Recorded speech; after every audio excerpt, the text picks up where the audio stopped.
Assalamualaikum warahmatullahi wabarakatuh. Alhamdulillah alladzi allafa baina qulubil mu'minina fa asbahu bi ni'matihi ikhwana. Fa salatullahi wa salamuhu ala ar-raufir rahim habibir rabbil alamin al-mab'uthi rahmatan lil alamin habibina sayyidina Muhammadin wa ala alihi wa ashabihi wa tabi'ina lahum bi ihsanin ila yaumiddin. Allahumma ya rabbana alif baina qulubina waj'alna ya rabbana minal mutahabbina fik wa minal mutazawirina fik wa minal mutajalisina fik wa minal mutabadhirina fik innaka anta ala kulli syai'in qadir. Amma ba'd. Yang sangat kami cintai, kami muliakan para perindu ridha Allah, para pecinta baginda Nabi Muhammad sallallahu alaihi wasallam, yang saat ini kita berkumpul di Masjid Makarimil Akhlak, Masjid Raya Makarimil Akhlak Duri. Masya Allah, semoga kita lintaskan harapan dan panjatan, semoga seperti Allah mengumpulkan kita saat ini, kelak Allah mengumpulkan kembali kita di surga. Di tengah-tengah kita ada baginda Nabi Muhammad SAW. Dan usahakan seperti Allah mempertemukan jasad kita, semoga Allah mempertemukan hati kita, sehingga kita menjadi hamba yang saling mencintai karena Allah, indah di dunia sebelum di surga nanti. Baik, topik yang indah sekali, indahnya memahami perbedaan ulama. Dan memang itu salah satu buku yang kami tulis, dan harapan kami itu bisa dibaca oleh setiap muslim dan mukmin agar hilang prasangka buruk di saat melihat perbedaan ulama. Karena memang perbedaan di antara para ulama akan selalu indah, maka kami sebut dengan indahnya memahami perbedaan ulama. Sebab perbedaan di antara ulama akan selalu indah. Kalau sudah tidak indah, pasti itu perbedaan, bukan perbedaannya ulama yang sedikit-dikit mencaci maki, merendahkan. Karena perbedaan terjadi indah antara Imam Syafi'i dengan gurunya Imam Malik, dan juga Imam Ahmad bin Hanbal dengan gurunya Imam Syafi'i. Itu berbeda biasa. Tidak ada caci maki di antara mereka, tidak ada olok-olokan. Akan tapi di saat perbedaan ini sudah dipegang oleh bukan ulama yang sesungguhnya, maka muncullah caci maki dan olok-olokan, perendahan. Kalau ulama sejati, ulama sesungguhnya, mereka tidak bertutur kata, tidak menulis, tidak memutuskan kecuali ada beberapa asas dasar yang ada di dalam hatinya. Pertama adalah akan mengeluarkan fatwa dan hukum karena ketakwaan kepada Allah. Gak ada kepentingan-kepentingan. Apakah yang disebut penting tentang politik, dunia, tidak. Mereka mencetuskan hukum dan menulis karena Allah Subhanahu wa ta'ala. Ketulusan di hati mereka. Bukan karena dibayar oleh seseorang. Bukan karena ingin dibayar atau untuk mendapatkan tahta. Bukan fatwa pesanan, tidak. Mereka orang-orang karena Allah. Bahkan mereka sangat jauh daripada gebiar dunia atau tahta. Mereka cenderung orang-orang yang sangat zuhud. Bahkan kalau kita lihat Imam Nawawi rahimahullah ta'ala, yang karangannya itu memenuhi perpustakaan kaum muslimin di seluruh dunia. Karangannya sangat banyak kalau kita jajar dari ujung ke ujung. Zaman itu beliau adalah hidupnya adalah sangat fakir. Begitu fakirnya beliau, hampir setiap hari berpuasa agar tidak membebani hidupnya. Makanya orang-orang seperti itu gak akan tertuduh kalau beliau mencari dunia dan tahta. Ditawari pun gak mau. Jadi perbedaan-perbedaan mereka itu adalah, kalaupun terjadi, murni adalah buah daripada ijtihad mereka, buah pikir mereka setelah keimanan yang dalam di dalam hati mereka dan rasa takut kepada Allah. Kemudian ilmunya yang luas, selalu memahami nas, Al-Quran, hadis, dan juga kemudian perangkat-perangkat ijtihad yang lainnya mereka penuhi. Setelah itu mengeluarkan fatwa. Sehingga kadang fatwa ini berbeda dengan fatwa ulama yang lainnya. Imam Malik berbeda dengan Imam Syafi'i, guru dengan murid. Imam Syafi'i menimba ilmu dengan Imam Malik habis-habisan. Sampai dalam bahasa ulama itu sudah dihabiskan ilmunya Imam Malik. Sebelum belajar kepada Imam Malik, bukunya Imam Malik sudah dihafal. Jadi itu berbeda, nggak ada masalah, nggak akan ada caci maki, yang ada saling menghargai. Yang pertama adalah ketakwaan di dalam hati mereka, takut kepada Allah. Yang kedua adalah di saat mereka harus mengeluarkan satu fatwa, mereka melihat umat ini dengan mata kasih dan sayang, semata-mata mata kasih dan sayang. Lah, cara pandang ini yang sering hilang dari orang yang mengikuti jejak para ulama. Maka hendaknya semua dari kita yang menempatkan dirinya di mimbar, di majlis, di jalannya para ulama, di jalannya para ustadz, hendaknya dia harus punya hati yang penuh kasih, punya pandangan kepada jamaah, kepada kaum muslimin, yaitu pandangan kasih sayang, bukan pandangan merendahkan. Bahkan kalau seandainya pun mereka para ulama yang sungguh-sungguh itu benar-benar ulama, melihat pelanggaran kemaksiatan pada umat, mereka tidak tergopoh-gopoh dan terburu-buru untuk mencaci dan merendahkannya. Mereka mendahulukan rasa sedih di dalam hatinya, bahkan mungkin tetesan air mata, kemudian panjatan doa di tengah malam untuk orang tersebut. Baru esok hari akan mengingatkan dengan cara yang paling indah, bukan caci maki, bukan fitnah, mengadu domba dan seterusnya, tidak. Maka kita pun yang saat ini mengambil posisi atau menempuh langkah atau jalannya para ulama, kalau kita ingin mengajak kepada seseorang, mungkin kita melihat orang itu melakukan kesalahan. Apa yang sudah kita lakukan di malam hari? Apakah kita sudah mengikuti para ulama melakukan sholat di tengah malam, mengadu kepada Allah, ya Allah esok hari aku akan pergi ke tempatnya fulan, aku akan mengingatkan dia. Setelah itu akan datang ke tempat tersebut dengan cara yang sangat baik, tidak akan bikin malu orang tersebut. Imam Ahmad bin Hanbal orang besar, beliau orang besar, punya murid tentu orang besar juga. Suatu ketika Imam Ahmad ibn Hanbal melihat muridnya melakukan sesuatu yang tidak pantas ukuran para ustadz, yaitu muridnya Imam Ahmad bin Hanbal itu ngajar. Rupanya di saat mengajar ini kebetulan sekali tempatnya sang ustadznya ini adalah kena lindung dari terik matahari.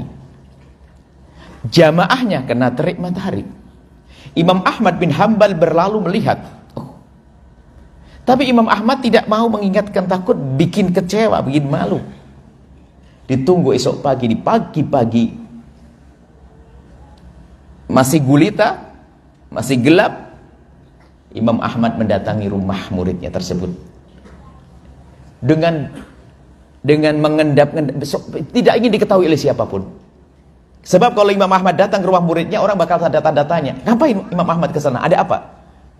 Setelah sampai mendekat kepada muridnya dan berkata, sini, ada orang di sini? Nggak ada. Berkata, tolong, suatu ketika nanti kalau ngajar, jangan seperti itu. Zolim, kau tidak pantas, muridmu kepanasan, kamu tidak kena panas. Padahal masalah begini saja, cara mengingatkannya halus, itu ulama. Sekarang langsung ceder, kau salah, kau sesat, kau ahli neraka, kau ini ilmu dari mana? Itu ilmu dari mana yang seperti itu? Nah ini, karena apa? Memandang orang tidak dengan mata kasih, sayang, dan cinta. Kita pun semuanya harus, kalau kita harus punya mata pandangan yang penuh kasih dan sayang. Khususnya para ustadz, melihat orang-orang yang dalam kesesatan, dalam kemaksiatan, orang yang jauh dari Allah, bukan untuk direndahkan mereka. Nabi tidak pernah melihat orang dengan mata merendahkan, yang ada adalah mata kasih. Kita sering dikuasai dengan kesombongan, mata kasih hilang. Kita sering masuk wilayah kecongkaan dalam beragama. Seolah-olah kita sudah punya surga, nenteng surga ke sana kemari. Sehingga kalau melihat orang yang berbeda atau salah langsung neraka dia, habis. Ini kesombongan dalam beragama. Mungkin kita suatu ketika, coba kita perlu tes diri kita sendiri. Apa yang ada di hati kita di saat kita suatu ketika pulang dari pengajian yang semacam ini, yang kebetulan khusyuk sekali dalam pengajian, bahkan mungkin ada tetesan air mata, kemudian kita keluar, tidak tahu di sebuah tempat, apakah alun-alun, terminal atau apa. Di situ ada hamba Allah yang diuji dengan kemaksiatan. Wanita-wanita yang menjual diri dengan baju yang tidak pantas untuk dipandang. Kemudian setiap ada mobil berlalu, melambaikan tangan untuk menyetop karena barangkali mau diajak bermaksiat dengannya. Pas kebetulan mobil itulah mobil kita. Dan kita pun ngerti kalau itu perempuan yang tidak baik secara zahir. Jujur, mungkin kita pernah menemukan yang semacam ini. Apa yang ada di hati kita? Mungkin kita langsung berkata, kasihan ya Allah, malam-malam astagfirullah, astagfirullah, astagfirullah, malam ya Allah. Atau Anda adalah orang yang di saat melihat mereka tiba-tiba menitik air mata, ya Allah, itu umat kekasihmu Nabi Muhammad ya Allah, teruji dengan kemaksiatan ya Allah, lalu menengadahkan tangan dan berkata, ya Allah, berikan petunjuk kepadanya ya Allah, ampuni dia. Yang mana kira-kira kita? Kita sering mudah merendahkan gara-gara kita pulang pengajian, yang tadi khusyuk waktu sholat. Lah modelnya orang begini ini kalau jadi ustadz, ya ustadz yang gampang merendahkan dan mencaci maki tadi. Kita nggak boleh memandang orang dengan pandangan berlebihan. Fatwa ulama di saat mencetuskan fatwa itu adalah dengan kasih sayang, memberikan petuah dengan penuh kasih sayang. Ini harus ada pada kita. Jangan bikin orang lari. Bahkan Nabi katakan basyiru wala tunaffiru. Di dalam mengajak orang beragama, jadikanlah mereka rindu beragama, jangan kau jadikan mereka takut beragama. Memang Nabi adalah tegas hak batil, benaran kebenaran, tapi semuanya akan dikemas dengan keindahan. Sampai dikatakan al-haq, kebenaran, kirimkan kepada orang dengan akhlak. Kalau tidak akan sampai. Kebenaran akan dimuntahkan oleh hamba-hamba Allah. Seorang yang menyampaikan kebenaran, dia harus berbekal akhlak yang mulia. Belajar. Tentunya dari hati tadi yang penuh kasih. Sehingga kalau penuh kasih, bagaimana Anda kalau dengan penuh kasih? Anda kalau ingin menegur, dia akan memilih kalimat yang terbaik, waktu yang paling tepat, cara yang paling indah. Pokoknya, bagaimana dia tidak tersinggung. Karena ada mahabbah, ada cinta, ada kasih sayang. Tapi kalau dengan kesombongan, apa yang terjadi? Perendahan, caci maki, olok-olokan. Nah ini loh yang terjadi di zaman ini, itu sering muncul orang-orang seperti itu. Bahkan di saat kita duduk bersama saja, matanya itu mata sombong, lirik nih. Ini bukan, ini tidak menjalankan sunnah, ini kayaknya, ini kurang ada bagus. Ini neraka, ini kayaknya. Bisa jadi, mohon maaf, kita tidak usah menunjuk. Bisa jadi karena kecongkaan beragama ini. Kenapa tidak mensuri tauladani para ulama? Kalau memang ada orang salah, kita nangis, kita sedih. Itu kepleset itu. Itu saudara kita melakukan zina, menangis, bukan malah digunjing. Lihat, alangkah seringnya kita menggunjing orang-orang melakukan dosa. Karena kekotoran diri kita, bukan kekotoran dia. Dia mungkin kotor melakukan zina, melakukan minuman keras dan seterusnya. Esok hari mungkin dia akan segera tobat. Karena apa? Sudah dihujat oleh manusia sejagat. Tapi ini yang congkak dalam beragama ini, lihat. Merendahkan orang lain seolah di ahli surga. Menggunjing di atas mimbar, menggunjing di masjid, nggak akan sembuh karena merasa dia dalam kebaikan. Nah ulama dulu tuh seperti itu. Ulama-ulama itu makanya pencetus. Kalau kita amati, makanya kita hadirkan dalam indahnya memahami perbedaan ulama itu adalah kita akan hadirkan yang selama ini diributkan oleh orang, ternyata nggak boleh diributkan. Karena mereka yang berbeda pun nggak bermasalah. Yang punya pendapat nggak mempermasalahkan. Kenapa kita yang mengambil pendapat mereka menjadi masalah? Jawabannya sederhana, karena kebodohan kita, karena tidak paham mereka. Makanya kita upayakan memahami indahnya perbedaan ulama. Kita bisa mengambil contoh apa saja, di banyak contoh perbedaan-perbedaan yang tidak perlu kita bermusuhan. Nah, setelah dengan kasih sayang itu mereka di saat ingin berbicara dengan siapapun dengan hikmah, bijak. Yang ketiga adalah penuh kebijakan.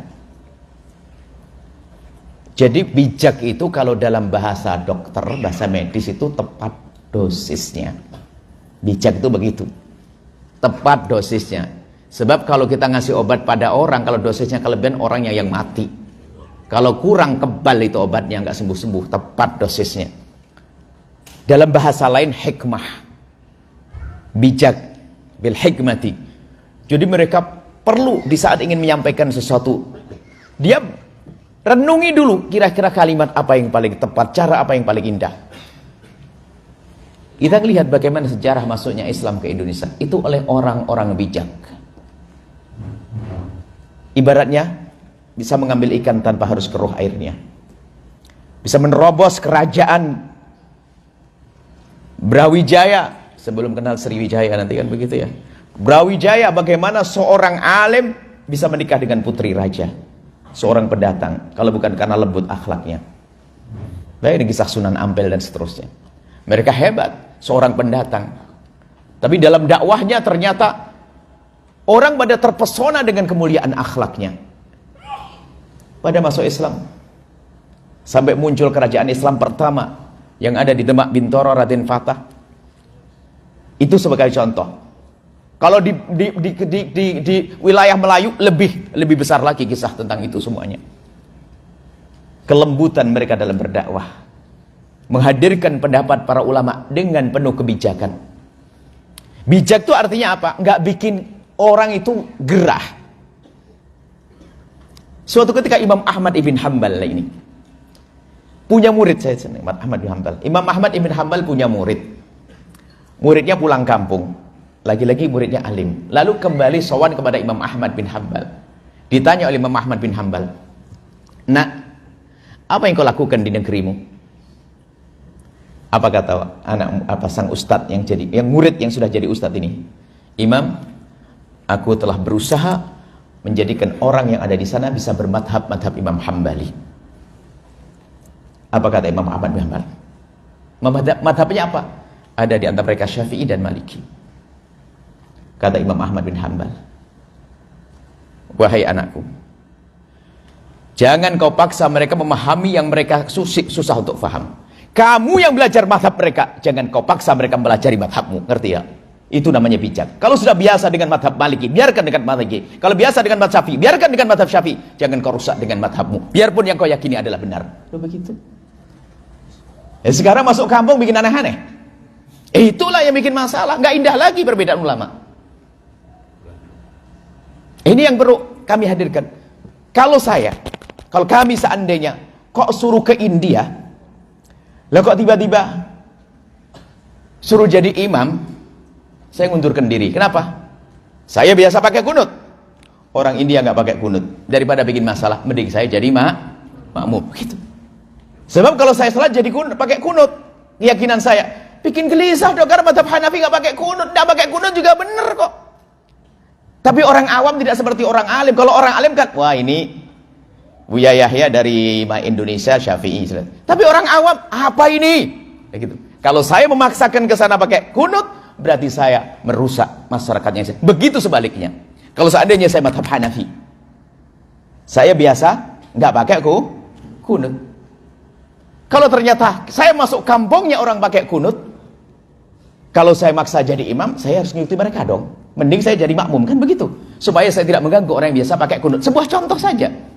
Nah, ini bijak tuh begitu, jangan bikin orang tuh gelisah.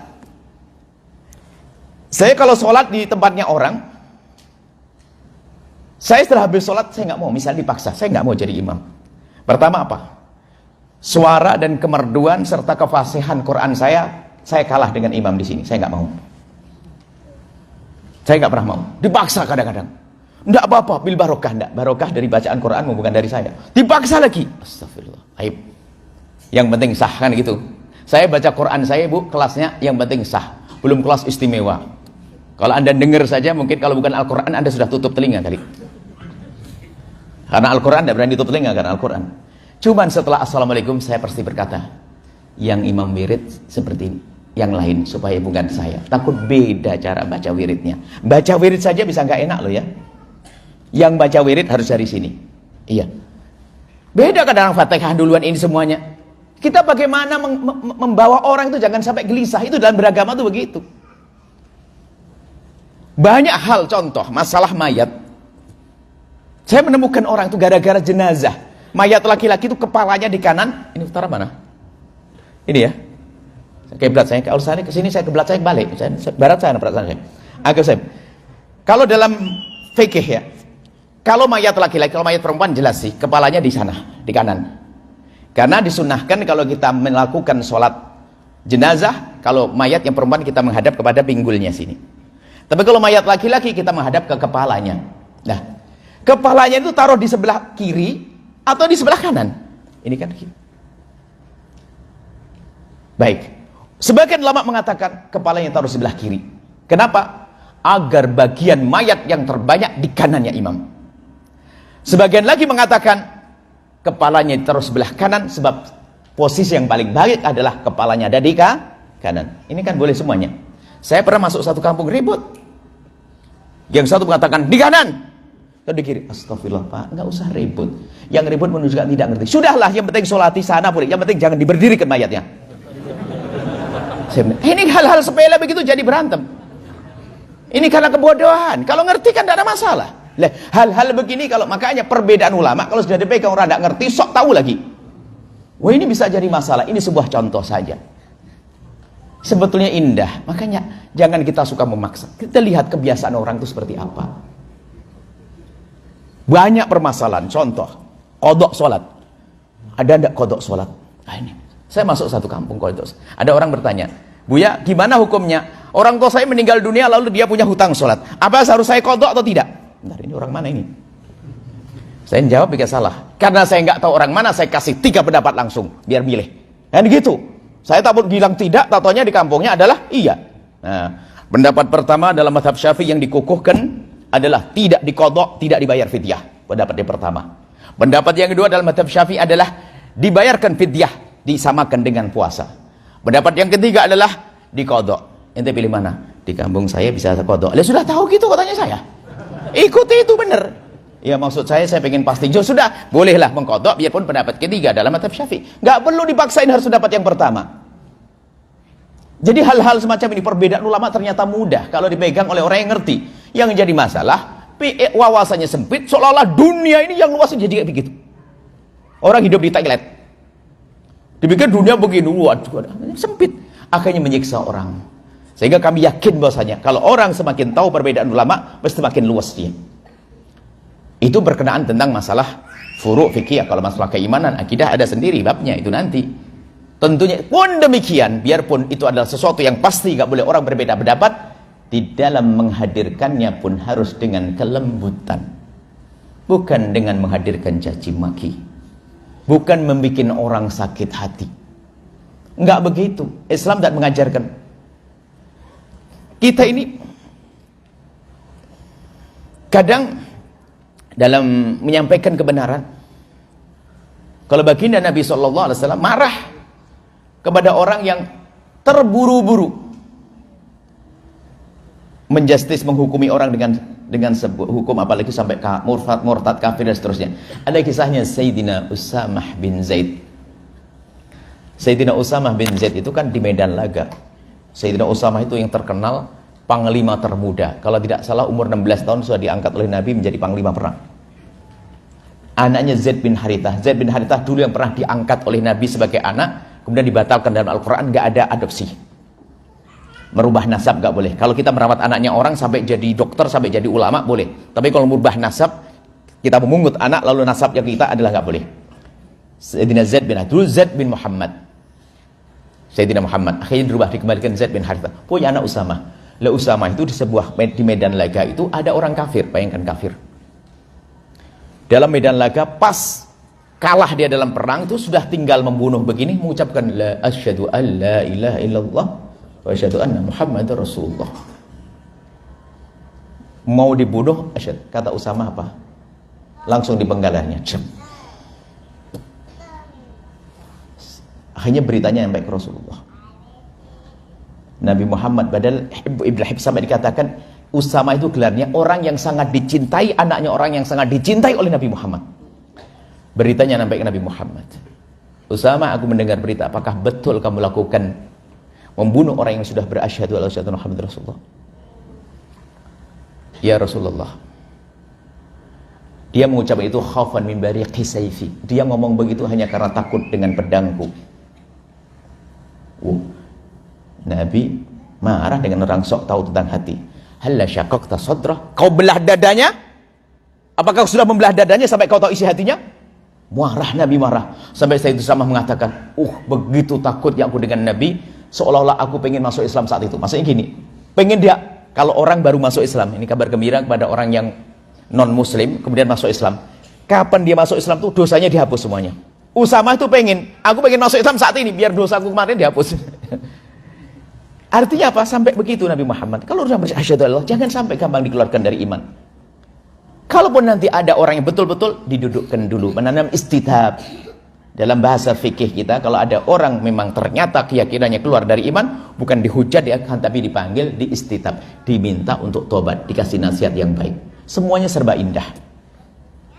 Semuanya serba indah di dalam Islam. Nah inilah yang kami singgung di dalam kitab tersebut, bahwasanya ternyata beragama itu indah. Enggak ada. Bukan sekedar indah, beragama tidak susah. Yang susah itu karena kebodohan ustadz. Kalau ada orang tidak bisa sholat, yang salah itu ustadznya. Dalam keadaan apapun orang bisa sholat, nggak ada. Dan kalau ada orang kesusahan sholat, lagi-lagi yang salah ustadznya. Coba sholat nggak bisa berdiri boleh apa? Berdiri. Nggak bisa berdiri boleh? Nggak bisa baring boleh? Telentang. Setelah itu terserah caranya gimana saja. Lu gampang nggak? Anda pengen sholat telentang? Nggak mau. Sakit dulu kalau mau. Jadi nggak sholat telentang terus. Wudhu nggak bisa air pakai apa? Tayamum. Nggak ada air, nggak ada debu untuk tayamum, ada sholat untuk menghormat waktu. Nggak ada yang susah. Kalau ada yang salah, kalau ada yang susah berarti yang salah gurunya. Nggak ada yang susah, semuanya apa coba? Ibadah apa yang susah? Naik haji pun adalah bagi yang punya duit, ya nggak? Yang nggak punya duit dosa nggak? Selesai. Puasa pun yang mampu. Ibu hamil nggak puasa, boleh nggak puasa, ya nggak? Hamil nyusui nggak puasa, ya nggak? Makanya ada ibu solehah, bu, 50 tahun nggak pernah puasa Ramadan, bu, tapi solehah banget dia. Anaknya 6, habis melahirkan nyusui, hamil nyusui, anaknya 6 kali, bro. Nggak pernah puasa. Nah, artinya kemudahan. Yang sakit, bepergian pun lihat. Nah, ini kadang-kadang kan kebodohan. Bukan kebodohan, ketidakmengertian, lebih haluslah bahasanya. Kalau Anda bepergian, itu manfaatkan kemurahan Allah. Sholat jamak, bu, dan dikosor. Sholat jamak dan dikosor. Kan enak. 4 jadi 2. Saya paling senang kalau bepergian. Buya, saya pengen bepergian. Kenapa? Biar sholat duhurnya 2 rakaat. Oke, anak saya lebih senang itu. Saat bapaknya juga senang betulnya itu. Ya, gitu. Ini kan kemurahan. Coba lihat yang nggak ngerti ilmu. Pom bensin banyak aja kok susah banget pakai jamak-jamakan, pakai kosor, kayak capek. Kalau Anda mengkosor sholat lebih gede pahalanya daripada sholat 4 rakaat. Kan enak. Ada yang baru ngerti sekarang bahkan. Oh gitu ya. Lah. Makanya sebenarnya ulama kalau ngerti ilmunya ulama enak. Sayang dong kalau nggak kosor. Sudah 2 rakaat tapi pahalanya banyak. Kan ajib. Nah ini hal-hal semacam ini ternyata apa yang disampaikan, ilmunya ulama itu indah. Kalau tidak indah pasti bukan ilmunya ulama. Selesai. Itu seperti saya jadikan rambu-rambu sudah. Kalau sudah nggak indah pasti ini kayaknya permasalahin. Makanya Imam disebutkan oleh Mizan dalam Mizan Kubro disebutkan bahwasanya kalau ada satu pendapat yang menyiksa, aku yakin pasti bukan dari syariat Islam. Imam Asy'arani dalam mizannya, Muqaddimah Mizan Kubro, mengatakan kalau ada pendapat yang memberatkan pasti itu bukan dari Islam. Semuanya akan indah. Bukan ngentengin ya, tapi ada aturannya. Kapan kita boleh menggosok? Ada aturannya. Biarpun Anda punya pesawat, mau ke Cirebon 1,5 jam pesawat sendiri jet. Berangkatnya sengaja mau jamaah ini niat. Saya mau ketemu Bu Yahya sebentar naik pesawat. Sebelum berangkat sebelum duhur jam 11 berangkat di sini. Saya sholat duhur di Cirebon. Saya habis sholat duhur ngobrol-ngobrol pulang lagi. Sampai sini belum asar lagi. Wah, di sana sudah sholat duhur sama sholat 2 rakaat duhur, 2 rakaat asar. Langsung Bu Yahya mau pamitan pulang. Saya beda sih jam 2. Enak langsung tidur. Lu nggak sholat Mi? Oh ya sudah sholat di Cirebon tadi. 2 asar? Iya sudah di sana kan jamak tadi. So enak sebenarnya beribadah tuh nggak susah. Makanya dekat dengan ulama yang penuh dengan ilmu itu penting sekali karena memudahkan. Di saat menyelesaikan masalah kalau ada sesuatu yang salah pun adalah dengan cara indah. Ini saja gambarannya, insya Allah cari bukunya. Indah yang itu semuanya itu sengaja kami hadirkan, itu ada lanjutannya. Semua yang selama ini diributkan di kampung kami coba jelaskan biar nggak ribut lagi. Selama ini kan ada ribut, kan macam-macam ya. Ada ribut bulanan, ribut tahunan ya. Ada ribut bulanan, ribut ini ada. Itu coba kita jelaskan, nggak usah kita ribut. Hidup kita harus indah kok. Gambarannya seperti itu. Ini saja mungkin karena waktu sudah malam. Kalau pengen harus punya Al-Bahjah TV kalau begitu. Ini kan live Al-Bahjah TV. Al-Bahjah TV. Jadi di rumah beli Al-Bahjah TV. Al-Bahjah TV kita sudah beberapa satelit yang kita pakai. Jadi penjuru Indonesia bisa mengambil. Di rumah Anda pasang Al-Bahjah TV, channel yang kurang sopan itu dipinggirin. Nanti pembantu bisa baca Al-Quran nanti. Pembantu bisa ngaji, kan apa? Ini termasuk upaya kita untuk menyampaikan dakwah, pesan-pesan dakwah ke pelosok-pelosok, ke kampung-kampung, ke tempat yang jauh. Dan juga radioku, cuman Duri jauh ya. Kami ingin, semoga malam ini, saya pengen punya radio di daerah Duri. Pekanbaru sudah ada radio Al-Bahjah, radioku sudah ada Pekanbaru, tinggal Duri ini. Mestinya Duri duluan dong, karena pesantren Al-Bahjah Duri dimulainya lebih dulu dari Pekanbaru. Pekanbaru ada pesantren, sudah ada radionya. Kayaknya di Duri ini harus ada stasiun radio setelahnya. Itu radio itu ibu sambil masak, ada dengar pengajian. Sambil masak, sambil nyuci baju, atau sambil di mobil nganterin anak, dengar nasyid-nasyid Islami dan seterusnya. Ini saja mungkin yang bisa kami hadirkan. Setelah itu kita akan ngobrol saja ya. Pokoknya intinya, kalau sudah dengan ulama itu akan indah. Semua permasalahan Anda tanyakan akan kepada para ulama-ulama di sana, nah akan mudah. Tapi kalau sudah nggak enak, itu jadi masalah, biasanya itu adalah bukan dari agama, bukan dari Islam. Baik, ini saja yang bisa kami sampaikan. Wallahu a'lam bishawab.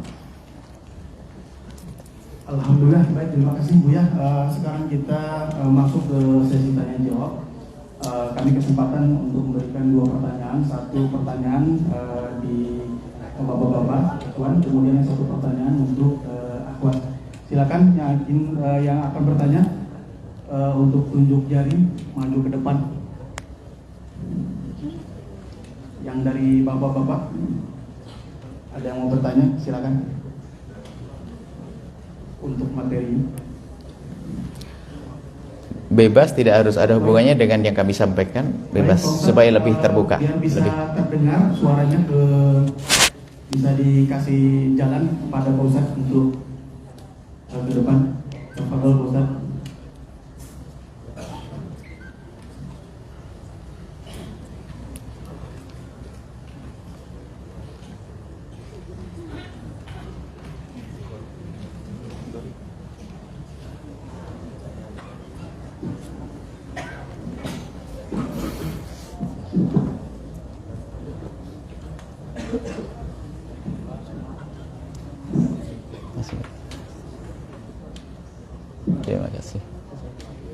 Terima kasih, saya akan Masya Allah. Masya Allah, Masya Allah, makasih, saya akan barakallah. Bismillahirrahmanirrahim. Assalamualaikum warahmatullahi wabarakatuh. Assalamualaikum. Al-Mukarram Buya Yahya. Alhamdulillah pada malam hari ini kita bisa bertatap muka dengan beliau. Selama ini kita hanya lihat beliau di layar televisi saja, ya. Ini suatu nikmat. Pertanyaannya, sekarang yang lagi viral pertentangan itu adalah masalah akidah, ya, masalah akidah. Bahkan ada kelompok-kelompok, ya, kelompok-kelompok yang dan sering pertentangan yang dia sebutkan tadi di televisi ataupun di YouTube, itu luar biasa dahsyatnya pertentangan itu, dan itu meruncing di kalangan masyarakat, ya. Spontanitas saja saya sampaikan, itu yang diistilahkan dengan salafiyah dengan Ahlussunnah wal Jamaah. Sehingga bagaimana solusi kita untuk ke depan umat Islam ini tidak terpecah, karena mulut dari para ustadz tadi yang menyampaikan sehingga masing-masing ustadz tadi ada pengikutnya. Bahkan juga saya melihat di itu beberapa tahun yang lalu itu akan dibangun itu Perumnas Perkampungan Salafiyah yang ahli sunnah wal jamaah pinggir, tak boleh berumah di situ. Dan bahkan juga di Pekanbaru itu sudah sangat banyak ada perumahan-perumahan itu dibatasi adalah orang-orang yang menamakan dirinya Salafiyah, yang orang ahli sunnah wal jamaah itu mungkin gitu. Jadi gimana solusi kita ke depan sehingga tidak ada meruncing pertentangan-pertentangan itu di dalam masyarakat. Barangkali ini saja pertanyaan mukadimah. Selanjutnya mungkin ada para ustadz atau jemaah kita lagi yang akan bertanya. Assalamualaikum warahmatullahi wabarakatuh. Waalaikumsalam warahmatullahi wabarakatuh. Masalah istilah salafi dan salafiyah, siapa yang pakai istilah itu, kan begitu. Kita harus tahu apa definisi salaf. Salaf itu kan dahulu artinya. Jadi istilah salaf itu berlaku untuk siapa? Untuk orang yang hidup di generasi pertama, generasi kedua, generasi tabi'in. Isyarat oleh Nabi, khairul quruni qarni tsumma alladziina yalunahum tsumma alladziina yalunahum.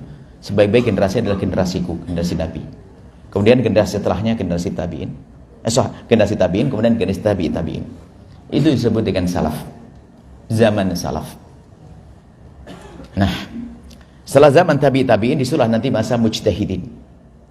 Ulama mujtahid. Nah, yang disebut salaf itu adalah orang, bukan kita salafi, orang hidup akhir zaman saya ngaku salafi, ini kebohongan saya. Tapi yang dimaksud salafi, saya ikut ulama-ulama, ya, ulama salaf. Dan ulama salaf itu kan harus ada catatan ilmunya.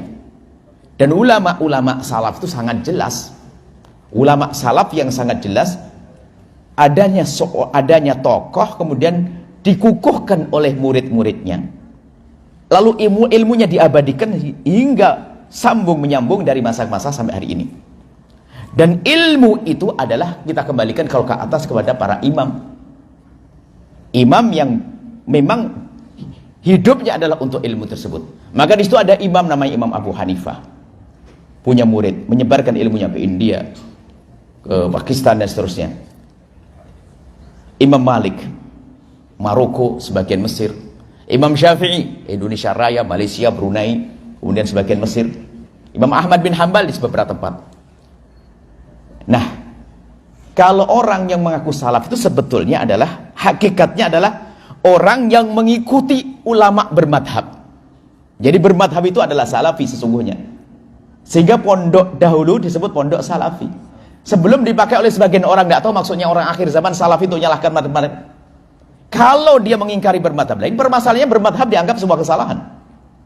Bahkan dianggap sebagai bid'ah. Bagaimana bermadhab bid'ah? Bermadhab itu artinya kita yang awam ngikuti ulama. Ngikuti ulama kita milihnya mah susah. Ulama sudah jelas-jelas. Lah kita ngikuti Imam Syafi'i. Lalu caranya ikuti Imam Syafi'i gimana? Ya muridnya dong. Muridnya nggak ketemu. Murid-muridnya dong. Murid-muridnya ketemu. Terus sampai hari ini. Makanya guru kita yang mengajari furudul wudu kalau kita mazhab Syafi'i. Yang selama ini kita itu nyambung ilmunya ke atas sampai kepada Imam Syafi'i. Lah, jadi itu namanya bermadhab. Bermadhab itu ngikuti ulama. Bukan taklid buta. Sebagian mengatakan bermadhab taklid buta. Ini fitnah. Taklid buta itu misalnya saya ingin melakukan sholat, tanyanya kepada orang, mohon maaf, di belakang rumah saya ada orang kebetulan lagi nyangkul. Saya bingung masalah bab sholat, Pak, tolong terangkan maaf sholat. Lain saya ngaco, ngawur, tidak minta tanya ini ustadz atau bukan. Itu taklid buta. Wong saya tanya kepada ustadz yang di masjid, dan ustadz itu adalah punya sambung ilmu. Itu maknanya salafi itu seperti itu, salafi bermadhab. Makanya kalau ada orang ngaku dia salafi, tahu ingkar dengan madhab, pasti salafi bohong. Sederhana saja. Lalu ikut ulama siapa kalau bukan dengan ulama terdahulu? Anda tahu kisah bagaimana madhab Syafi'i? Madhab Syafi'i itu nanti ada murid Imam Syafi'i. Dikukuhkan para imam. Sampai ulama-ulama gede pun ternyata begitu agungnya Imam Syafi'i. Sehebat apapun beliau kayak Imam Nawawi. mengatakan saya mengikuti Imam Syafi'i. Imam Suyuti, saya mengikuti Imam Syafi'i. Dan begitu dalam madhab Malik. Ada pengikut yang dahsyat. Ulama-ulama besar mengikuti madhab Malik. Nah ini sebetulnya itu aslinya. Dan mereka itu adalah ahli sunnati wal jamaati. Nah, kami tidak tahu apa yang dimaksud, apa salafi yang itu, apa Allah salafi yang mana. Kalau saya sendiri, kita adalah salafi sebetulnya. Kalau yang pengen ngaku salafi adalah kita yang ikut madhab Syafi'i, ikut madhab Maliki, ikut madhab Hanafi, ikut madhab Hambali, itu salafi yang sesungguhnya. Yang bermadhab itulah salafi, yang tidak bermadhab itu khalafi. Kenapa? Nggak ikut a'imah, ikut siapa?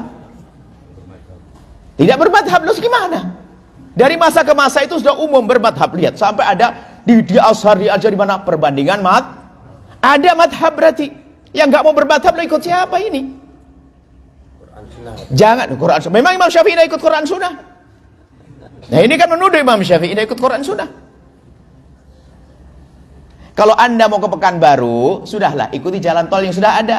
Tidak usah sok saya ini saya harus membuat jalan sendiri. Anda gila sampai mati. Sudah ada ulama menjelaskan tentang bab wudu, ikut saja selesai, nggak usah. Saya akan cari di Al-Quran dan hadis Nabi sampai mati nggak bisa sholat. Langsung saya pengen Al-Quran hadis Nabi. Saya pokoknya saya kan bisa baca Al-Quran, saya sudah bahasa Arab. Saya nggak boleh ikut para ulama. Bab sholat saya akan cari sendiri. Cari, baru buka kitab Bukhari baru 8 bar mati dia sudah. Nggak bisa sholat dia, nggak ketemu lagi. Bukan begitu ya ikhwan, sudah dijelentrehkan para ulama. Kalau ada orang yang mungkin dia salah jalan, nggak perlu anda caci maki juga. Tapi sudahlah berpikir bahasanya anda harus berpegang. Nah, karena orang yang membawa kesesatan pun juga ngaku ahli sunnah wal jamaah permasalahannya. Maka ada kami buat lagu anak-anak ibu. Identitas yang 5 itu dihafal itu lagu anak-anak itu. Nanti cari di YouTube identitas yang 5 itu ciri-ciri orang selamat. Nah saya lupa lagunya ya. Orang selamat cirinya adalah satu adalah Islam. Nggak cukup orang ngaku Islam. Ada Islam ngaco kan? Ada Islam ahli sunnah wal jamaah. Nggak cukup ngaku Islam ahli sunnah wal jamaah. Harus berani mengatakan dia Asy'ariyah atau Maturidiyah. Mungkin anda tidak perlu tahu kayak apa sih Asy'ariyah Maturidiyah. Sudah tidak pernah ngerti. Sudahlah tidak ngerti apa-apa. Yang penting anda benar. Coba ibu hafal enggak ini? Allah wujud. Ini sudah. Ya itu Asy'ariyah begitu. Biarpun anda bergelari Asy'ariyah ya itu. Ya wujud kita mbak kok, yaitu ciri Asy'ariyah. Kalau mengatakan, wah sifat 20 nggak bener ini, wah ini pasti ente ngaco. Memang kalau sifat 20 nggak bener, yang bener apa? Allah ada atau nggak ada? Ada. Lo bilang nggak bener, ya kurang ajar namanya. Ini ada sebagian itu yang begitu mudah menyalahkan akidah Asy'ariyah. Cukup Asy'ariyah, Sufiyah. Sufiyah adalah cara membersihkan hati. Ahli tasawuf. Yang keempat adalah ahli tasawuf. Saya tidak pernah meragu kalau mengatakan saya ikuti saya Syafi'i, Sufi, Asy'ari.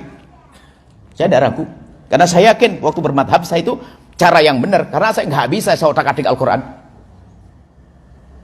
Saya baca banyak buku tapi tetap saya ikut ulama, bukan dari cetusan ilmu saya. Termasuk selama ini jawaban yang saya sampaikan dari hidup awal kami ceramah dan jawab sampai hari ini itu ngintip ilmunya ulama. Nggak ada dari saya merenung malam hari besok saya keluarkan, nggak ada. Nggak ada itu. Saya jiplak ilmunya ulama semuanya. Saya taklid ngikut para ulama. Tapi saya paham gitu saja cara taklid. Setelah tasawuf bermadhab. Islam, ahli sunnah wal jamaah, Asy'ariyah atau Maturidiyah. Maturidiyah itu banyak dari India. Maturidiyah, Sufiyah, bermadhab. Nah, anda, karena dari itu, kalau anda ingin berguru atau menghantarkan putra-putri anda untuk belajar agama, anda harus ada ciri-cirinya 5 ini. Kalau anda pengen tahu uang yang asli agar tidak dibohongi orang dengan uang palsu, anda tidak perlu banyak pengen tahu tentang uang palsu. Yang penting anda ngerti uang asli, nanti yang palsu akan kesotir sendiri. Kan gitu ya? Yang penting anda pelajari ilmu akidah yang saat ini anda pelajari. Caranya orang ahli Islam, ahli sunnah wal jamaah Asy'ariyah anda tekuni. Nanti akidah yang tidak benar akan tersingkirkan sendiri. Yang berbeda, sudahlah. Anda tidak mencaci. Karena perbedaan bisa saja perbedaan yang tidak sampai derajat kafir. Cuman tidak perlu diikuti, kan anda punya guru. Di sini ada guru ulama nih, jangan dianggap loh. Melayu itu adalah ulama hebat-hebat. Raja-raja Melayu itu kan raja-raja Islam yang dahsyat. Jadi ikuti. Seperti itu cara beragama itu. Jadi ikuti. Jadi kalau Anda ingin menyekolahkan putra-putri Anda di mana? Tanya dulu ada pelajaran sifat 20 atau tidak di situ. Nggak ada nih. Wah, ini terus belajar sifatnya sifat apa ini? Nah ini kita harus dipahami itu. Itu sebuah ciri. Ciri saja, padahal lebih luas dari itu. Harus Asy'ariyah, Maturidiyah. Apakah di luar Asy'ariyah ada yang benar? Ya, tentu ada. Ada satu akidah, akidah Thahawiyah. Selain syarahnya, Imam Abu Ja'far Thahawi itu ada di Mesir waktu itu, satu masa dengan Abu Hasan Asy'ari, satu masa dengan Abu Hasan Al-Maturidi, itu sama. Cuman Abu Ja'far Thahawi ini tidak banyak pengikutnya. Asalkan tidak bertentangan dengan Asy'ariyah, biarpun bukan Asy'ariyah, ya tidak dianggap sesat. Contohnya, ada Nahdlatul Ulama di Jawa, ada Nahdlatul Wathon di Sumatera. Ya kan begitu? Ada Wasliyah di Sumatera, ada Nahdlatul Wathon di Lombok. Nggak bertentangan, judulnya beda. Di Mesir nggak ada ya, Masliyah kan, nggak ada di ini. Tapi di sana nggak bertentangan ya. Jadi mungkin sekali di luar Asy'ariyah ada yang benar. Cuman Anda tidak usah mikir itu. Yang penting Anda berpegang dengan akidah yang selama diajarkan oleh guru-guru orang tua, sudah selesai. Mbah Anda sudah ahli surga insya Allah. Guru Anda ahli surga, sudah nggak usah pusing. Karena kita harus semakin ketat dalam hal ini. Karena apa? Informasi-informasi seperti yang disampaikan Ustaz tadi, melalui televisi dan sebagainya. Dan kadang orangnya fasih lisannya. Badan jamaahnya juga besar. Kemudian juga mungkin dalam membawakan Al-Quran seolah-olah betul-betul, Masya Allah. Kalau saya tidak ngerti tentang komputer, kalau mau beli gak usahlah saya otak-atik sok tahu, tinggal tanya kepada ahlinya. Kalau saya tidak ngerti kualitas kain, kalau saya tetap pengen cari kualitas baik, tetap nggak ketemu. Dalam beragama juga begitu. Karena saya bukan ustadz ulama, nggak usah deh, saya gampang-gampang terpengaruh, saya sudah punya guru, punya ini, selesai. Cuman kalau ada orang berbeda, Anda jangan gampang mencaci dan mengolok, diem saja. Kalau Anda ingin bahas, tanyakan pada ustadz Anda, Ustadz ada yang ngomong begini, gimana Ustadz itu saja. Nggak usah Anda ribut, nggak usah debat di rumah Anda. Anda bukan jago debat. Biar yang menjelaskan ustadz, seperti itu saja insya Allah. Tetap yang indah. Perbedaan memang lumayan luar biasa akhir-akhir ini, tapi kita harus tetap indah ya. Kita berpegang. Anda tahu, ingat identitas 5. Islam, Ahli Sunnah wal Jamaah, Asy'ariyah, Maturidiyah, Sufiyah, bermadhab. Coba lagunya dicari nanti. 5 identitas itu anak-anak kecil. Itu harus dihafal 5 terus. Gimana lagunya, lupa saya. Ada lagu anak kecil. Baik, anak-anak kita punya grup membuat lagu-lagu seperti itu untuk menyebarkan akidah yang benar. Baik, bismillah. Yang lain? Terima kasih Ustaz, jazakumullah. Fadhal, kasih mic. Alhamdulillah, luar biasa ya jawaban dari Buya. Baik, satu kesempatan lagi kami berikan kesempatan pertanyaan dari ibu-ibu. Silakan.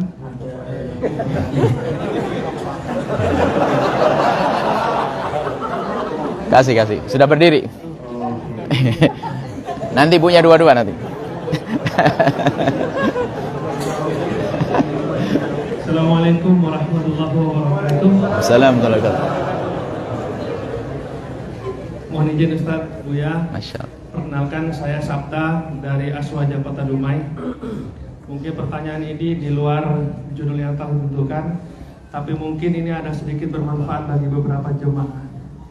Kami mohon izin Ustaz, mohon bantuan ijazah amalan, bagaimana kita bisa diberi kemudahan dalam membayar hutang. Nah, mungkin di bawah beberapa orang ada, atau saya sendiri khususnya, bisa diberi kemudahan sama Allah untuk melunasi hutang-hutang. Itu aja Ustaz dari kami. Terima kasih. Assalamualaikum warahmatullahi wabarakatuh. Masalah, Masya Allah. Bismillah. Sebelum doanya, ada tipnya. Di dalam hidup itu kita jangan ngikuti gaya hidupnya orang lain. Kita sering terbawa gaya hidupnya orang lain sehingga kita memaksakan harus mempunyai sesuatu yang belum waktunya. Akhirnya kita ngutang atau kredit. Kalau sudah ngutang sama kredit, bayar nggak? Harus bayar kan? Itu yang menjadikan orang akan menjadi terpuruk. Biasakan dengan hidup sederhana. Itu menjadikan kita mudah untuk terhindar dari utang. Biasakan hidup sederhana.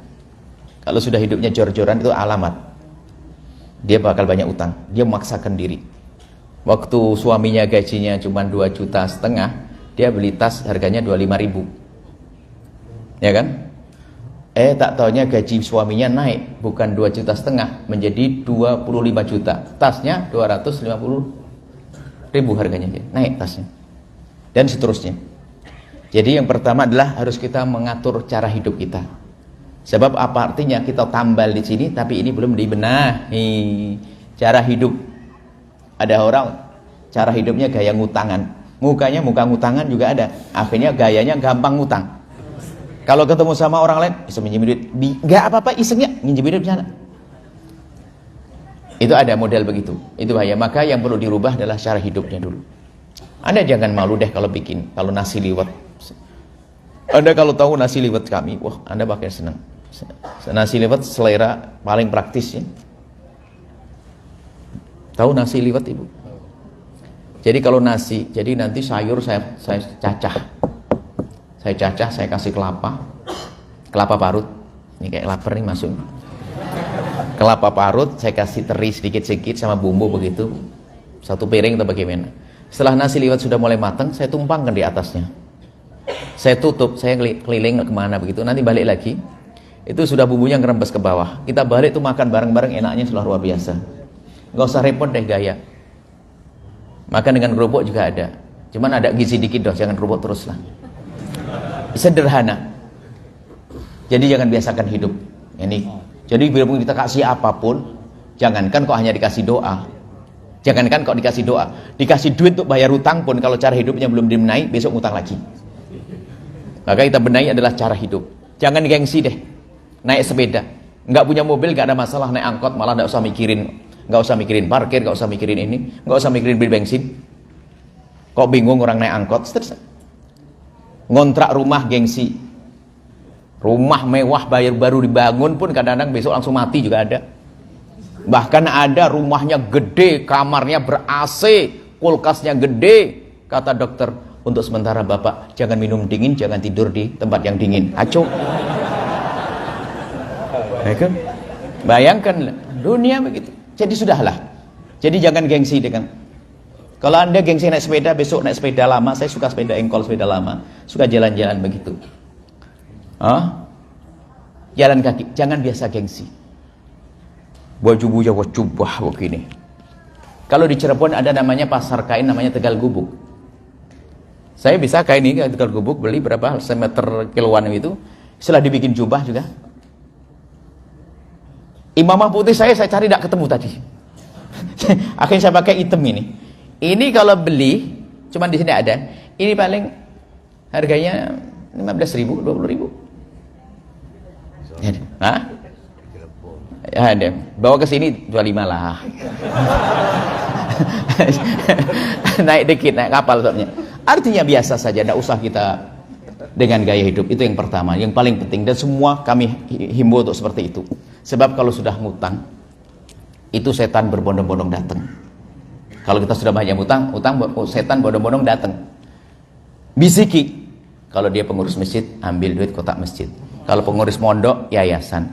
Kalau dia macam-macam, pokoknya dia suruh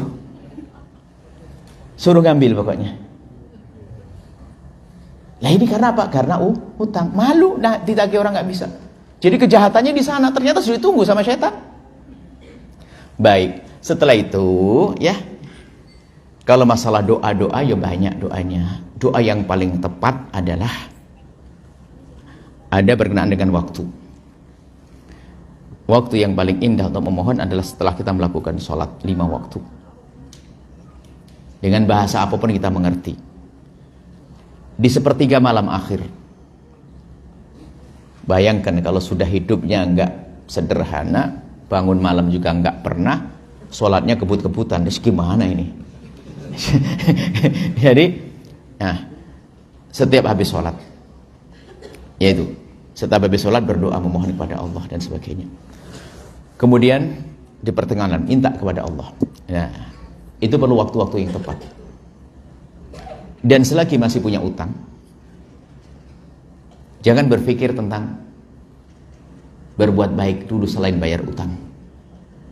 Jangan berpikir sedekah dulu. Anda jangan tertipu. Kalau kamu sedekah nanti bisa bayar utang. Sedekahnya maksiat kok. Punya utang, sedekah. Coba aja. Saya utang kepada Anda 100.000. Hari ini harus saya bayar. Sementara Anda butuh 100.000. Tahu-taunya apa? Saya sedekah 100.000 ke orang lain. Anda marah dengan saya. Ya enggak? Sedekah-sedekahan. Hutangnya belum dibayar. Kan begitu. Kita sering tertipu. Membayar utang hukumnya wajib. Dahulukan bayar utang. Jangan urus sedekah. Tapi saya kan pengen bantu pesantren Al-Bahjah tadi. Jangan bantu, ada yang bantu orang lain. Kan Al-Bahjah tadi ada bos-bosnya. Enggak, saya tidak perlu dibantu. Anda urusi diri Anda sendiri biar Anda bebas dari utang. Ini ada. Kalau Anda punya utang sedekah ke kami bermasalah sih. Kecuali utang yang belum jatuh tempo dan Anda punya gambar untuk membayarnya. Contoh, Anda punya utang. Tapi Anda punya gambar untuk bayar dan utangnya belum jatuh tempo. Anda boleh sedekah hari ini. Sudah jatuh tempo masih sedekah. Itu diantaranya. Jangan berpikir tentang berbuat baik kecuali urusan bayar utang. Karena utang itu luar biasa. Matul ghani dzulmun. Orang menunda-nunda membayar utang bagi yang mampu adalah kezaliman. Semoga Allah menjauhkan dari utang. Utang itu di siang hari gelisah, di malam hari nggak bisa tidur. Tapi dia bisa tidur, Buya. Keterlaluan dia. Nggak tahu diri dia. Baik. Kemudian ada doa dari baginda Nabi SAW untuk bayar utang adalah Allah makfina bihalalika an haramik wa aghnina bifadlika amman siwak. Perbanyak doa itu. Allah makfina bihalalika an haramik wa aghnina bifadlika amman siwak. Allah makfina, ya Allah cukupkan kami ya Allah, bihalalika dengan kehalalan darimu ya Allah, wa aghnina dan kayakan kami, bifadlika dengan karuniamu amman siwaka, sehingga aku tidak perlu ngutang-ngutang, tidak perlu kepada yang lainnya darimu ya Allah. Ini adalah doa yang diajarkan bagi Nabi SAW. Kemudian juga diantaranya yang saya lupa kami sebutkan, orang yang dililit utang dan sebagainya, Anda koreksi. Mungkin Anda siapapun punya kesalahan dengan orang tua, bergegaslah menghadap pada orang tua dan minta maaf. Karena mungkin kita menyakiti orang tua dan sebagainya. Cium tangannya, peluk dengan hangat, minta maaf dan berjanji untuk tidak mengulangi kesalahan itu. Karena bisa jadi sebabnya adalah di sana. Insya Allah setelah itu diselesaikan semuanya. Wallahu a'lam bishawab. Ibu-ibu. Terima kasih kepada Buya. Para ibu yang akan bertanya silakan atau boleh mau dibacakan. Mohon maaf, silakan ke yang ke depan biar saya baca. Disampaikan. Sampaikan kalau Bu.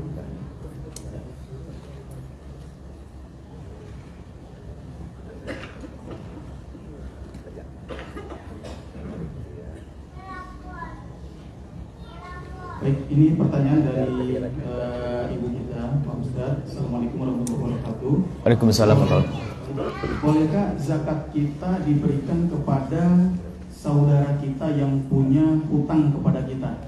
Itu. Baik. Masalah. Baik, bagus pertanyaannya.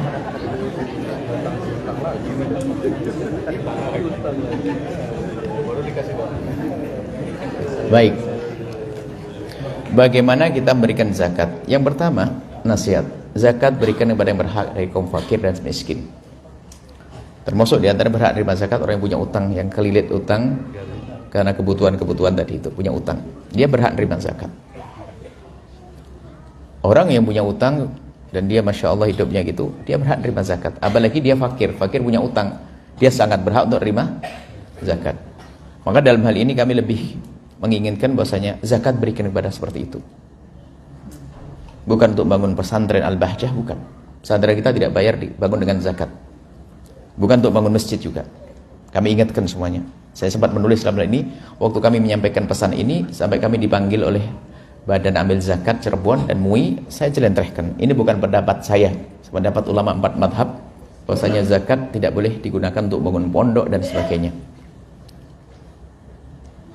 Pertanyaannya coba, Yang bangun masjid itu mestinya orang kafir atau orang muslim? Baik. Orang kaya atau orang melarat? Tapi kenapa harus pakai duitnya orang melarat dengan duit zakat? Kan aneh. Karena mungkin Anda kurang wawasan. Coba kalau wawasan Anda perluas, Anda pergi ke rumah sakit umum itu. Anda masuk ke sana. Berapa banyak orang berjejer dia. Mungkin dia dapat bantuan dari negara untuk pengobatannya. Tapi suaminya ninggalkan pekerjaan loh ya. Dia fakir. Mau beli obat saja susah. Apakah tega setelah itu kita ambil duitnya untuk bangun pesantren Al-Bahjah? Mana perasaan kita? Dahulukan mereka itu. Banyak. Kalau sampai kita rela bangun untuk pondok dengan dari itu, kita dolim pada fakir dan miskin. Baik. Kemudian zakat kepada kerabat, asalkan dia tidak hidup dalam naungan Anda yang makan bareng dengan Anda, maka sah Anda memberikan zakat, bahkan perlu didahulukan.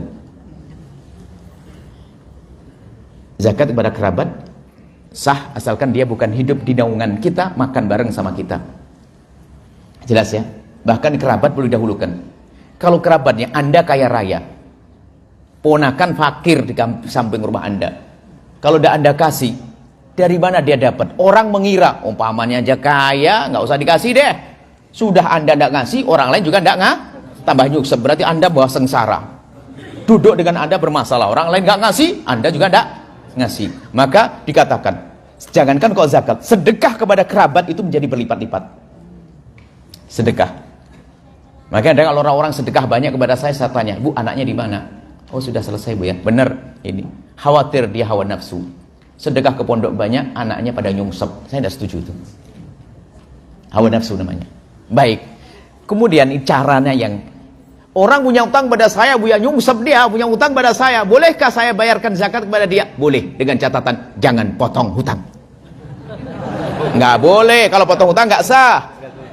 Anda berikan kepadanya, kalau dia membayar alhamdulillah, kalau tidak mungkin dia punya kebutuhan yang lebih penting karena dia orang fakir. Hati-hati, jangan salah. Main potong aja. Ini yang saya perlu waspadai. Nggak ada potong. Loh, nggak boleh potong. Karena apa? Bisa saja dia utang kepada orang yang lebih perlu daripada kita. Mungkin punya kebutuhan yang lebih lagi. Ayo. Hati-hati dalam ini, harus ada ilmunya. Jangan asal saja. Boleh. Potong saja, main potong-potong nggak ada. Nggak sah. Ya, jelas ya. Diberikan dulu kepadanya. Setelah itu kalau dia ngasihkan, Pak, bayar dong utangnya. Ini nagih sih boleh-boleh aja. Nagih. Kalau ternyata, aduh mohon maaf Bu, anak saya masuk rumah sakit. Ya masa kita tegas lagi, sudah. Ya, gitu, seperti itu jawabannya. Allah alam bisa. Ada lagi Bu? Resep masakan juga boleh, ya tahu.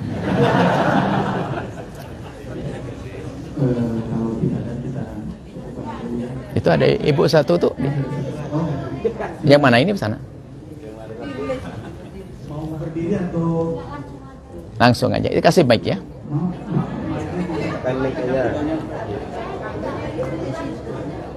Nyampe. Pakai mic. Nah, pakai mic. Supaya didengar yang lainnya. Tiba-tiba saya ngomong apa nggak ada sebabnya nanti. Kan didengar oleh yang lain. Bakal didengar sama orang lain. Nggak nyampe.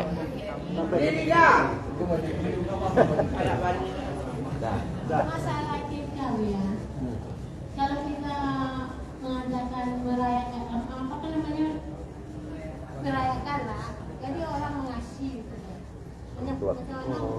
Ngasih apa? Nah. hadiah duit lah kita mengadakan. Ya. Waktu Anda ngakekain putra Anda, ada orang ngasih duit. Maksudnya duitnya untuk anak atau untuk Anda? Maksudnya gimana? Kita undang anak-anak hadiah kita. Hah? Anda menyembelih akikah buat anak Anda. Terus Tentu orang nanti datang orang datang ngasih amplop. Maksudnya Anda bertanya amplopnya buat Anda atau buat anak? Gitu. Anda tanya yang mana? Yuk. Maksudnya apa? Kasih amplop terima, cuman tapi nanti duitnya kan kita yang pegang. iya, Anda bertanya apa?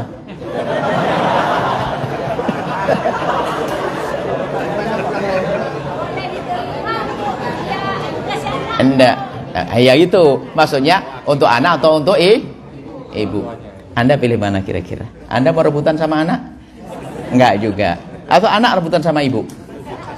Masih bayi, enggak ngerti. Baik, jadi biasanya menurut kebiasaannya di kampung tersebut. Karena bisa saja itu hadiah untuk sang bisa saja hadiah untuk sang ibu. Baik. Jadi tergantung kebiasaan di tempat tersebut. Baik. Kalau memang seperti itu, mungkin bingung, wah saya nggak enak. Ya sudahlah. Ini jangan-jangan ini milik anak saya. Jadi sudah disimpan sama ibu, belanjain nanti untuk kebutuhan anak. Setelah itu selesai, jangan dipakai ibu. Selesai. Kan anak. Kalau seandainya dipakai ibu, barangkali memang kebiasaan di kampung adalah untuk ibunya. Dikembalikan kepada kebiasaan. Atau kalau ditanya, buat siapa nih? Gitu loh. Wah, ini ibu ini rebutan sama anak ini. Betapanya? Ya, seperti itu. Jadi kembalikan kebiasaannya. Kalau ibu pengen hati-hati, ya. Karena biarpun anak bisa saja kaya, lebih kaya dari ibunya. Ada bayi baru lahir, tak taunya ada orang hibah. Sebelum meninggal dunia, saya kasih 5 miliar. Kaya anaknya, ibunya fakir. Bisa jadi begitu. Mungkin saja jadi, karena mungkin juga untuk anak, mungkin untuk ibu. Kalau ibu pengen hati-hati, berapa sih duitnya? Oh 5 juta. Ya pegang 5 juta nanti digunakan untuk kebutuhan anak pada suatu ketika nanti. Untuk sekolah dan sebagainya. Baik, ini saja. Ini pesantren ajaib ini. Di Duri ini ajaib banget, Masya Allah. Alhamdulillah. Masih ingat saya kesini waktu itu ya? Berapa tahun yang lalu? 6 tahun, 7 tahun yang lalu. Jadi kami tidak kesini lagi kecuali hari ini. Alhamdulillah, hamba-hamba pilihan Allah itu di Duri itu terus bangun. Padahal saya tidak datang. Berarti memang dia itu orang ikhlas berbuat bukan karena saya, karena Allah. Muara Basong nama tempat. Di mana? Muara Basong. Muara Basong. Jadi pesantren Al-Bahjah di Muara Basong, Duri. Basong. Basong itu angsa. Muara kalau Basong itu ada. Alhamdulillah. Saya belum melihat. Ini yang Pekanbaru ini. Oh, ini yang Pekanbaru. Di sini di Duri ada pondok. 7 tahun yang lalu kami ke situ. Kami melihat lokasi tanah. Kemudian subhanallah, hamba-hamba pilihan Allah terus bangun.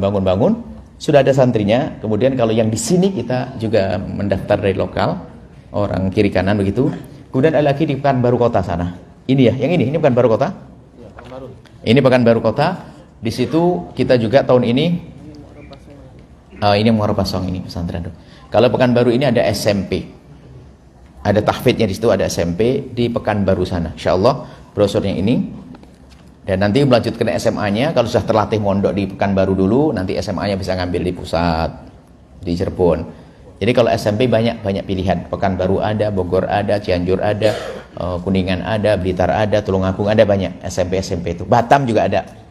Yang jelas alhamdulillah ini hamba-hamba terkasih Allah mendirikan sekolah yang ada di Pekanbaru. Sudah berjalan Pekanbaru. Kalau Duri setelah bangunan ada baru berjalan di bulan ini. Sudah mulai Masya Allah 6 tahun tidak pernah saya lihat. Saya tidak tahu bentuknya kayak apa hari ini. Subhanallah, orang ikhlas begitulah. Orang berbuat, memang kalau berbuat baik bukan karena manusia, karena Allah. Saya tidak pernah ke sana. Insya Allah, alhamdulillah. Jadi mohon didoakan semoga semakin berkah. Baik, insya Allah ini saja. Yang muara yang ini, yang peresmian besok ya. Besok peresmian di Durinya. Tempatnya apa namanya? Muara Basong. Baik, insya Allah. Terima kasih semuanya. Semoga semua indah dalam rumah tangga, indah dalam keluarga, baik-baik semuanya. Tutup dengan doa. Bismillahirrahmanirrahim. Jangan lupa, kayaknya Al-Bahjah TV sudah harus masyarakat di sini. Sesuai dengan topik hari ini, Al-Bahjah TV. Sebetulnya setiap parabola ada. Cuman kalau Anda beli parabola itu setannya ikut.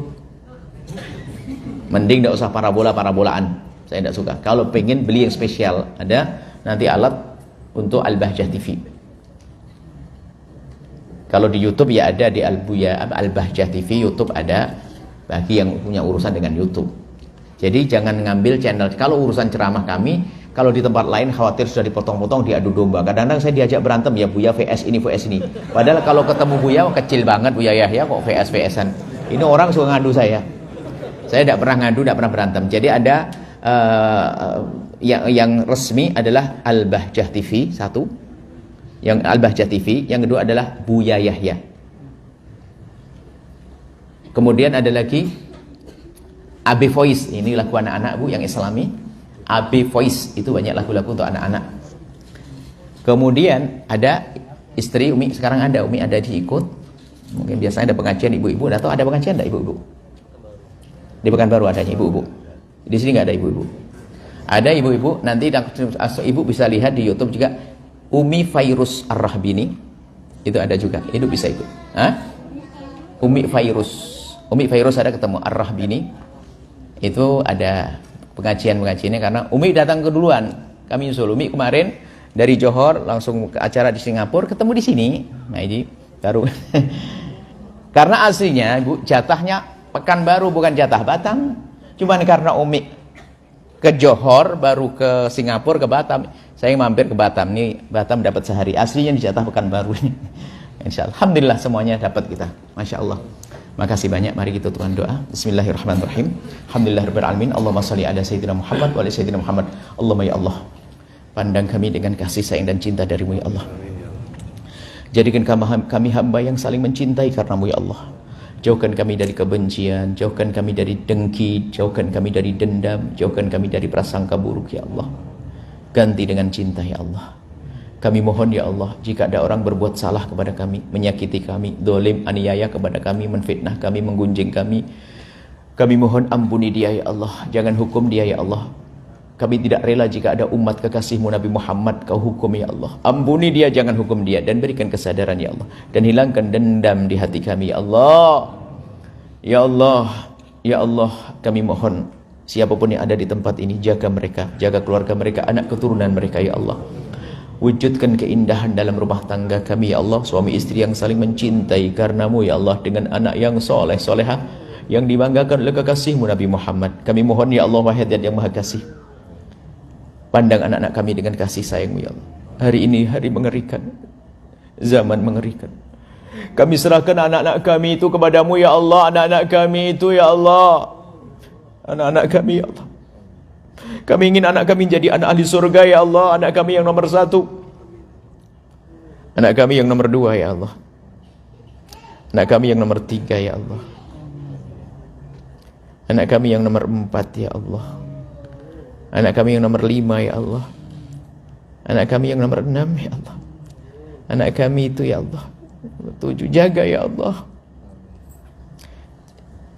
Mudahkan kami untuk membimbing mereka ya Allah. Mudahkan kami untuk mengarahkan mereka. Dan kami mohon ya Allah, siapapun dari kami yang sempit rezeki, lapangan dengan rezeki yang halal penuh berkah. Yang sakit sembuhkan. Yang punya hutang mudahkan kami dalam bayar hutang kami. Dan kami mohon ya Allah, ampuni orang tua kami dan guru-guru kami ya Allah. Ampuni orang tua kami dan guru-guru kami ya Allah. Berikan kasih sayang-Mu kepada mereka. Dan kami mohon ya Allah, seperti Kau mudahkan jasad kami bertemu saat ini, pertemukan hati kami dalam cinta karena-Mu ya Allah. Seperti Kau mudahkan kami berkumpul saat ini, kumpulkan kami kelak di surga bersama kekasih-Mu Nabi Muhammad. Jaga iman kami, jaga akidah kami ya Allah, di zaman rusak ini ya Allah. Jika Engkau sudah menjaga kami, tidak ada yang bisa mengganggu kami ya Allah. Dan kami mohon ya Allah, makmurkan masjid ini dengan orang-orang yang Kau cintai ya Allah. Di kiri kanan masjid ini berikan segala kebaikan, di kampung negeri ini ya Allah. Dan kami mohon berikan kepada semua yang telah berjuang bersama kami segala kebaikan di dunia dan di akhirat. Dan kami mohon kirimkan kepada kami hamba-Mu yang tulus dan ikhlas, ahli surga-Mu yang bisa berjuang bersama kami, dan jadikan kami bersama mereka ya Allah. Dan kami mohon ya Allah, ampuni kami semua ya Allah. Ampuni dosa-dosa kami yang sangat banyak ya Allah. Dosa kesombongan kami, dosa dengki kami, dosa dendam kami, dosa mata kami, dosa telinga kami yang sangat banyak ya Allah. Ampuni ya Allah, jangan cabut nyawa kami sebelum Kau ampun dosa ini ya Allah. Ya Allah, kami takut mata kami sering melihat yang haram. Ya Allah, mata kami ya Allah sering melihat yang haram. Engkau Maha tahu ya Allah. Jika mata ini harus dihancurkan sudah cukup ya Allah, tapi kami mohon jangan hancurkan. Ampuni kami dan jaga mata kami. Biarpun mata kami banyak dosa, banyak maksiat, ampuni dan hentikan dari kemaksiatan itu ya Allah. Telinga kami, lisan kami ya Allah. Ya Allah, ya Allah, ya Allah. Dan kami mohon ya Allah, panjangkan umur kami dalam ketaatan serta sehat walafiat. Berikan kepada kami semua husnul khatimah. Husnul khatimah, mati dalam keadaan iman. Dan kami mohon ya Allah, jadikanlah ucapan kami di akhir hayat kami kelak saat Engkau hendak mencabut nyawa kami. Kami ingin saat itu ya Allah, hati dan lidah kami mampu mengucapkan kalimat agung dan mulia, La ilaha illallah Muhammadur Rasulullah, la ilaha illallah Muhammadur Rasulullah, la ilaha illallah Muhammadur Rasulullah sallallahu alaihi wasallam. Rabbana atina fid dunya hasanah wa fil akhirati hasanah wa qina adzabannar. Wa sallallahu ala sayyidina Muhammadin wa ala alihi washabbihi wasallam. Walhamdulillahirabbil alamin. Al-Fatihah. Insyaallah.